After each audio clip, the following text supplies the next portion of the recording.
ఆయన స్టైల్ గురించి, ఆయన టైమింగ్ గురించి పాత గ్యాంగ్స్కి తెలుసురా. ప్రాబ్లం ఏంటంటే ఈ కొత్తగా వచ్చిన గూన్స్ గ్యాంగ్స్ చాలా ఓవర్ యాక్షన్ చేసాయి. వాళ్ళందరికీ వచ్చిన డెమో చూపిస్తాడు అని అనుకున్నా. డెమో ఏంట్రా, ఫుల్ మీల్స్ చూపించి గేమ్ ఆడించి రఫ్ ఆడించి పంపించారు బయటికి. Wow, it is a wow. For the very first time in the history of 10 cinemas of mister Anil Ravipudi, I felt Anil Ravipudi's comedy writing was perfectly used. అంటే అంటే ఆయన రైటింగ్ ఇదిని చిరంజీవి గారి బాడీ లాంగ్వేజ్కి మోల్డ్ చేసి ఫస్ట్ హాఫ్ కంటిన్యూస్గా ఎవ్రీ 3-4 నిమిషాలకి, ఎవ్రీ 2 నిమిషాలకి లాఫులు పడుతున్నాయి. And it is not just families, it is youth also. అరుస్తున్నారు డాలెస్లో. లక్కీలీ పూలబాయింది, మన పాలాభిషేకాలు అవి ఇవి లేవు నేలిన థియేటర్లో people were enjoying. Families enjoy చేస్తుండే, పిల్లలు ఎంజాయ్ చేస్తుండే. అసలు ఇట్ వాజ్ లవ్లీ. అంటే I was part of those people. Families enjoy చేస్తూ సంక్రాంతికి వస్తున్నాం కూడా ఎంజాయ్ చేస్తూ, ఏంది నేను చూడలేకపోతున్నాను వీళ్ళు చూసేస్తున్నారా అనుకున్నా. ఈసారి డౌట్స్ లేవరా బాయ్స్. నీకు అసలు బాస్ అక్కడ నించోని చెప్తా ఉంటే డైలాగు నీకు క్రింజ్ అనే వర్డ్ గుర్తురాదు. It is pure laughs without cringe. First half అలా వెళ్ళిపోయింది. ఇంటర్వెల్లో బయటికి రాగానే ఒకడు వచ్చి బ్లాక్ బస్టర్ కొట్టేసాం బ్రో అన్నాడు. కొట్టేస్తున్నాం బ్రో అన్న. సెకండ్ హాఫ్ స్టార్ట్ అయింది. It starts of well with typical అన్నయ్య సినిమాలో సౌందర్య గారికి చిరంజీవి గారికి ఉన్న ఆ కామిక్ కెమిస్ట్రీ ఉంటుంది కదా, ఎవడో గజ్జల కనక మహాలక్ష్మి దేవి గారు టైప్లో స్టార్ట్ అవుతూ వెళ్తుంది.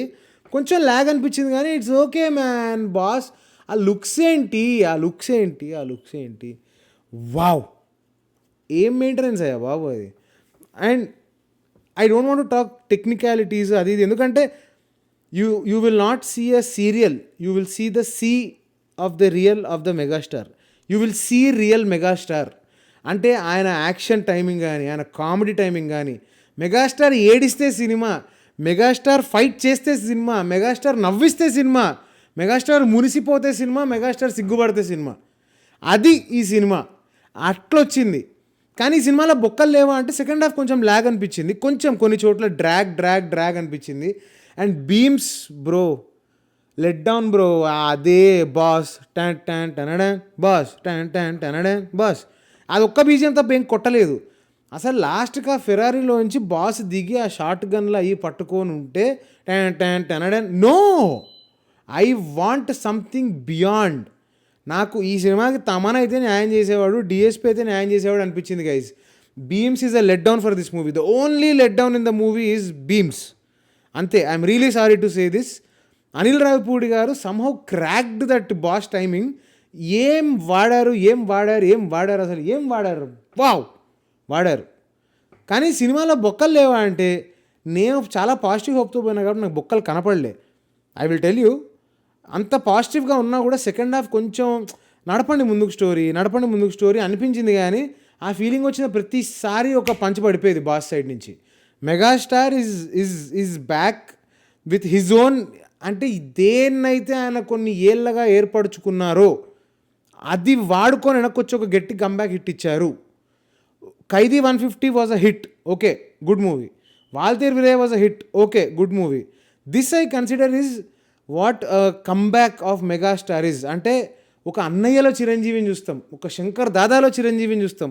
చిరంజీవి మీద పంచులేస్తూ ఉంటారు మనుషులు ఈ సినిమాలో. We see all of that. Writing అక్కడక్కడ గొప్ప గ్రేట్ డైలాగ్స్ ఏం లేవు, కానీ ఉన్నాయి, బాగున్నాయి. ఎక్కడ క్రింజ్ లేదు, గొప్ప డైలాగ్స్ లేవు కానీ క్రింజ్ లేదు. వెళ్ళిపోయింది నాకు సినిమా, మంచిగా వెళ్ళిపోయింది.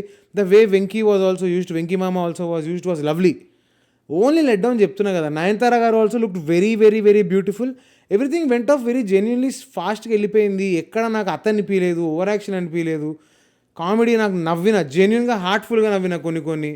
బట్ నేను ఇన్ని చూసి లాస్ట్కి పెరుగన్నం తినే టైంకి పెరుగు చేదుగా ఉంటే ఎలా ఉంటుందో అది బీమ్స్ గారి బీజిఎం. పాటలు ఇరుకమైన సినిమాలో, but BGM was a let down. కానీ మాట చెప్తున్నా, 400 కోట్లు 350 కోట్లు కొట్టవతల పడేసే cinema. It's a pure out and out boss commercial format cinema. వెళ్ళిపోండ్రా గుండె మిల్ చేసుకొని నెగిటివిటీ చేసే స్కోప్ కూడా లేదు. క్రింజ్ అనే స్కోప్ కూడా నాకైతే కనపడలేదు. There was nothing cringe. Very organic comedy, very normal organic comedy. Best part is everybody played their character. Everybody played their character. ఎవడు ఇప్పుడు నార్మల్గా పూర్యనాథ్ గారు నేనేంతలు అంటారు కదా, బాస్ బాస్ అని చెప్పి చుట్టూ తిరిగే ఫ్రెండ్స్ ఉంటారు. కానీ ఈయన టీం ఒకటి ఉంటుంది బాయ్. అభినవ్ గోమటం, హర్షవర్ధన్ గారు, క్యాథరిన్ టెరిసా పర్ఫెక్ట్లీ యూజ్డ్. వాళ్ళతో ఉండే ఆ సీన్స్ కూడా పర్ఫెక్ట్గా పడ్డాయి, ఎక్కడ అతి లేదు. So Sankranti winner for now is the boss. రాసి పెట్టుకోండి. ఒకసారి బీమ్స్కి కమ్ టు మై రూమ్ అని చెప్పండి. నా రూమ్ కాకపోయినా అట్లీస్ట్ ఎవరో ఒక రూమ్కి వెళ్ళండి ఆయన ప్లీజ్. ఇది అండర్వెల్మ్ చేయొద్దు. ఎందుకంటే ఒక హైలో ఉన్నప్పుడు ఆ హైలో చిరువు ఇట్లా ఫెరారీ దిగి denim shirt white T shirt వేసుకొని అలా సిగరెట్ కాలుస్తూ ఉంటే నాకు బాస్ అనడం అనిపిస్తుంది. సో వెళ్ళిపోండి గైస్, బ్లాక్ బస్టర్ కొట్టినాం.